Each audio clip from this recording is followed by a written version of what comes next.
दोस्तों नमस्कार। आज की कहानी है गरीब भाई और अमीर भाई। एक गांव में मंगला नाम की एक औरत रहती थी। उसके दो लड़के थे, एक का नाम अमन और दूसरे का नाम अमर था। अमन सबसे बड़ा लड़का और अमर छोटा लड़का था। मंगला का पति बहुत साल पहले गुजर गया था, इसलिए मंगला अकेले ही अपने दोनों बच्चे का लालन पालन और पढ़ाई लिखाई कराने की जिम्मेदारी निभा रही थी। अमर और अमन अब दोनों बड़े हो चुके थे। दोनों की पढ़ाई की चिंता अब मंगला को सताने लगी थी। एक दिन मंगला का भाई मंगला के यहाँ घूमने आया तो मंगला ने अपने चिंता का कारण अपने भाई को बताया कि मैं अपने दोनों लड़कों को कॉलेज की पढ़ाई के लिए शहर भेजना चाहती हूँ, पर मेरे पास पैसे नहीं हैं। तब मंगला के भाई ने कहा कि मेरे पास भी पैसे नहीं हैं, लेकिन मैं तेरे एक लड़के को पढ़ा सकता हूँ। पहले तू यह बता कि तेरे लड़के पढ़ने में कैसे हैं। तो मंगला ने कहा कि बड़ा वाला लड़का पढ़ने में तो अच्छा नहीं है, लेकिन छोटा वाला लड़का पढ़ने में बहुत अच्छा है और होशियार है।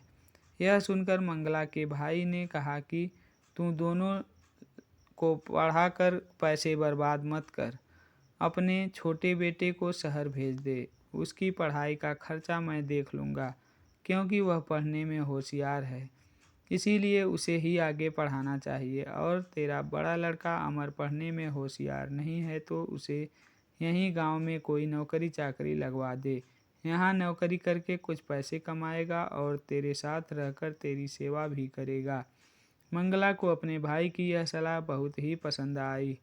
उसने भाई की मदद से अपने छोटे लड़के अमन को पढ़ाई लिखाई के लिए शहर भेज दिया और गांव के सरपंच से बात करके अमर को गांव के ही एक छोटे से ढाबे में रखवा दिया।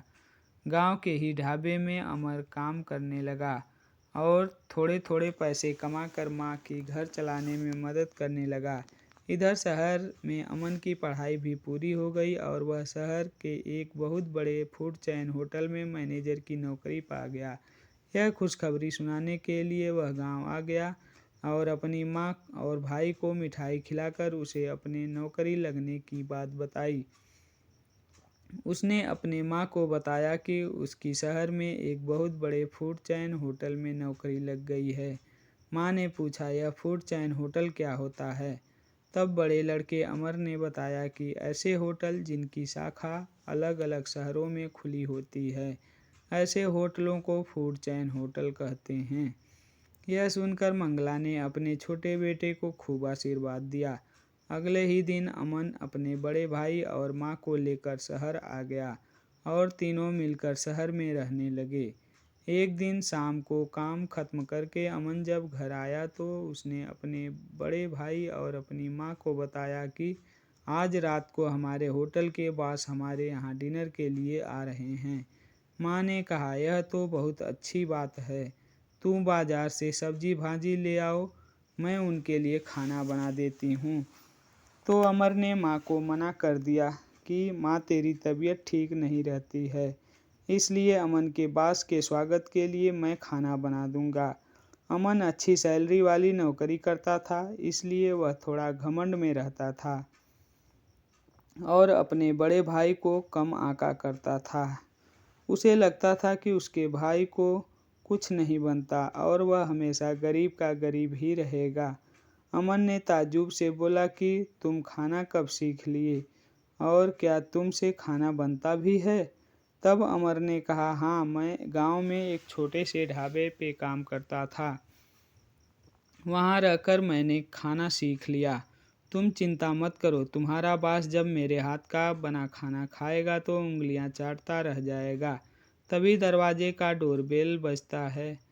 तो अमर ने कहा, देखो अमन, लगता है तुम्हारे बॉस आ गए हैं, मैं दरवाज़ा खोलता हूँ। अमन ने तुरंत अमर को रोका और कहा कि तुम्हारे पास कपड़े पहनने के सलीके नहीं हैं। तुम गरीब और अनपढ़ की तरह कपड़े पहनते हो, इसलिए तुम दरवाज़ा मत खोलो, वरना बॉस को लगेगा कि हम लोग कितने पिछड़े लोग हैं। और जब तक बॉस रहेंगे तुम बॉस के सामने मत आना, किचन में ही रहना।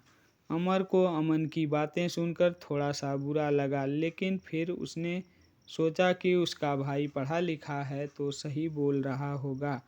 अमन बॉस को अंदर लेकर आया और अपनी माँ से परिचय करवाया। कुछ देर बातचीत होने के बाद बॉस को खाना परोसा गया। बॉस ने खाना खाया तो उसे खाना बहुत पसंद आया। उसने खाने की बहुत तारीफ की। इसके बाद उसने अमन से पूछा कि खाना किसने बनाया है। अमन कुछ बोल पाता इससे पहले ही मंगला ने बताया कि यह खाना मेरे बड़े बेटे अमर ने बनाया है। यह खाना बहुत ही स्वादिष्ट बनाता है। बॉस ने अमन की ओर देखा और बोला, तुमने अपने भाई से तो मुझे मिलवाया ही नहीं। मैं तुम्हारे भाई से मिलना चाहता हूँ। वह बहुत ही स्वादिष्ट खाना बनाता है। इसके बाद अमर ने भारी मन से अपने बड़े भाई अमर को बुलाया। अमर के आते ही बॉस ने अमर की खूब तारीफ की और उसे अपने होटल में मुख्य हलवाई के रूप में नौकरी देना चाहा और कहा कि अगले दिन होटल आकर तुम्हें एक स्वादिष्ट खाना बनाना होगा। हम उसे टेस्ट करेंगे और तुम्हारी नौकरी पक्की हो जाएगी। अगले दिन अमर होटल पहुंच गया और एक लाजवाब स्वादिष्ट खाना बनाकर होटल के मैनेजमेंट टीम के सामने परोसा। होटल की मैनेजमेंट टीम ने जब उस खाने को चखा तो उन्हें यह खाना बहुत ही स्वादिष्ट लगा। तभी बॉस ने अमर से कहा कि मुझे तुम्हारा स्वादिष्ट खाना बहुत अच्छा लगा। यह भोजन बहुत ही अच्छा है, लेकिन मुझे दुख है कि तुम्हारा भाई तुम्हें यहाँ नौकरी करता हुआ नहीं देखना चाहता। मैं जब आज अपने घर से होटल में आ रहा था, तभी मैंने अमन को एक चौराहे में खड़े होकर अपने एक कर्मचारी से बात करते हुए देखा। तो मैं वहाँ चुपचाप खड़ा होकर उनकी बातें सुनने लगा। तो मैंने सुना कि अमन मेरे उस कर्मचारी से कह रहा है कि जब तुम मेरे होटल पर आकर खाना बनाना, तब वह कर्मचारी तुम्हारे खाने में अधिक नमक डाल देगा। इसकी वजह से तुम्हें यह नौकरी नहीं मिल पाएगी। यह सुनकर अमर ने अपने भाई अमन से इसका कारण पूछा तो अमन ने कहा कि मैं इतनी पढ़ाई लिखाई करके यहाँ तक पहुँचा था और तुम बिना पढ़े लिखे यहाँ नौकरी करने वाले थे और मेरे जितना ही वेतन पाने वाले थे। यह मुझे बर्दाश्त नहीं था और मैं चाहता था कि मैं जीवन भर तुम मेरे दिए हुए पैसों में ही अपना जीवन जियो और मेरे प्रति एहसानमंद रहो, इसलिए मैंने ऐसा किया था। लेकिन मुझे अब अपने किए इस काम पर पछतावा है। मुझे माफ़ कर दो मेरे भाई। तभी बॉस ने कहा कि अमर, आज से तुम हमारे यहाँ काम करोगे और तुम्हारे भाई अमन को आज से ही मैं नौकरी से निकाल दे रहा हूँ। यह सुनकर अमर ने तुरंत बॉस से कहा, नहीं सर, ऐसा मत कीजिए। मेरे भाई से एक छोटी सी गलती हो गई है, इसके लिए इतनी बड़ी सज़ा उसे मत दीजिए। आप उसे माफ़ कर दीजिए। उसने मेरे प्रति जो भी किया मैंने उसे माफ़ कर दिया। अमन ने जब यह सुना तो वह रो पड़ा और अपने भाई के पैरों में गिर गया। इसके बाद दोनों भाई हंसी खुशी उस होटल में काम करने लगे और हंसी खुशी अपना जीवन बिताने लगे। Thanks for watching. दोस्तों, अगर कहानी पसंद आई हो तो लाइक, शेयर और